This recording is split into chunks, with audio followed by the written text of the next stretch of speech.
ಉತ್ತರ ಕನ್ನಡ ಜಿಲ್ಲೆ ಇನ್ನೊಂದು ಕಡೆಗೆ ಶಿರೂರಿನಲ್ಲಿ ಆದಂತ ಅನಾಹುತ ಏನಿದೆ ಆ ಭಾಗದಲ್ಲಿ ಈಗ 7 ದಿನ ಆಗೋಯ್ತು ಈ ದುರಂತ ಆಗಿ.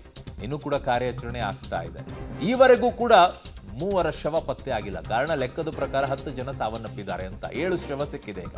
ಸಾಕಷ್ಟು ಪ್ರಮಾಣದಲ್ಲಿ ಮಣ್ಣು ತೆರವು ಮಾಡಿದ್ರು ಕೂಡ ಟ್ರಕ್ ಮಾತ್ರ ಪತ್ತೆ ಆಗ್ತಾ ಇಲ್ಲ. ಶೋಧ ಕಾರ್ಯಾಚರಣೆಗೆ ಈಗ ಸೇನಾಪಡೆಗಳು ಇಳಿದಿವೆ. ಮರಾಠ ಬೆಟಾಲಿಯನ್ನಿಂದ ಶೋಧ ಕಾರ್ಯವನ್ನ ಮಾಡ್ತಾ ಇದ್ದಾರೆ. ನೌಕಾದಳದ ನೆರವನ್ನ ಉತ್ತರ ಕನ್ನಡ ಜಿಲ್ಲಾಡಳಿತ ಈಗ ಕೇಳಿಕೊಂಡಿದೆ. ಸೊ ಹಾಗಾಗಿ ಅದರ ಅಗತ್ಯತೆ ಇದೆ ಅಂತ ಕೇಳ್ಕೊಳ್ತಾ ಇದ್ದಾರೆ. ಸೊ ಯಾಕೆ ಇಷ್ಟೊಂದು ಹೇಳಿಸ್ಕೊಳ್ತಾ ಇದ್ದಾರೆ ನನಗೆ ಗೊತ್ತಾಗ್ತಾ ಇಲ್ಲ. ನೌಕಾದಳದವರು ಇಮ್ಮಿಡಿಯೇಟ್ ಆಗಿ ಬರಕ್ಕೇನು, ರೆಸ್ಪಾಂಡ್ ಮಾಡಕ್ಕೇನು?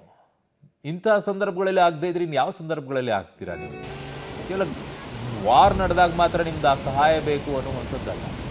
ಇಂತಹ ಸಂದರ್ಭಗಳು ನಿಮ್ಮ ನೆರವು ಅಗತ್ಯತೆ ಇದೆ. 3-4 ದಿನ ಆಯಿತು ಈ ನೌಕಾದಳದ ನೆರವನ್ನ ಕೇಳ್ತಾ ಇದ್ದೀವಿ ಅಂತಿದ್ದಾರೆ. ಬಟ್ ಇನ್ನೂ ಬಂದಿಲ್ವಾ? ಸ್ಯಾಡ್ ಪಾರ್ಟ್ ಅಂತ ಅನ್ಸುತ್ತೆ ವಿಚಾರ. ಚಿಕ್ಕಮಗಳೂರಿನಲ್ಲಿ ಯಾವ ರೀತಿಯಾಗಿ ಇದೆ, ಏನಾಗ್ತಾ ಇದೆ ಚಿಕ್ಕಮಗಳೂರಿನಲ್ಲಿ ಅನ್ನುವಂಥದ್ದನ್ನ ನೋಡೋಣ. ಮಲೆನಾಡು ಭಾಗದಲ್ಲಿ ಮಳೆ ಇಳಿಮುಖವಾಗಿದೆ. ಸೊ ಮಳೆ ಇಳಿಮುಖವಾಗಿರುವಂತಹ ಪರಿಣಾಮವಾಗಿ ಸ್ವಲ್ಪ ಮಟ್ಟಿಗೆ ಭದ್ರಾ ನದಿಯ ಆರ್ಭಟ ಈಗ ತಗ್ಗಿದೆ. ಹೆಬ್ಬಾಳ ಸೇತುವೆ ಮತ್ತೆ ಸಂಚಾರಕ್ಕೆ ಮುಕ್ತವಾಗಿದೆ. ಆದರೆ ಸೇತುವೆಯ ತಡೆಗೋಡೆಗೆ ಹಾಕಿದ್ದ ಕಾಂಕ್ರೀಟ್ ಪಿಲ್ಲರ್ ನಾಶವಾಗಿದೆ.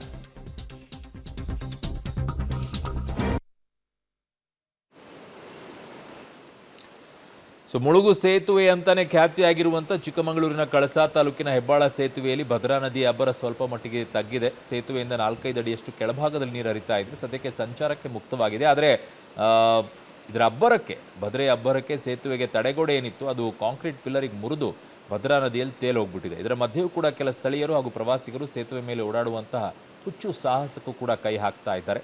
ಈಗ ಈ ಸೇತುವೆ ಸ್ಥಿತಿ ಹೇಗಿದೆ ಅನ್ನೋದರ ಒಂದು ಸ್ಥಳೀಯವಾಗಿ ನನ್ನ ಸಹೋದ್ಯೋಗಿ ಮಾಹಿತಿಯನ್ನು ಕೊಟ್ಟಿದ್ದಾರೆ. ಆ ನಿಟ್ಟಿನಲ್ಲಿ ನಿಮಗೆ ಆ ದೃಶ್ಯವನ್ನು ತೋರಿಸ್ತಾ ಇದ್ವಿ ಹೇಗಿದೆ ಅಂತ ಹೇಳಿ. ಸೇತುವೆ ಮುಳುಗಡೆ ಆಗೋಗಿತ್ತು ಇದು ಪೂರ್ಣ ಪ್ರಮಾಣದಲ್ಲಿ. ಬಟ್ ಈಗ ಅದರ ಕೆಳಭಾಗದಲ್ಲಿ ಒಂದು 2-3 ಅಡಿ ಕೆಳಗಡೆಗೆ ಹರಿತಾ ಇದೆ ನೀರು.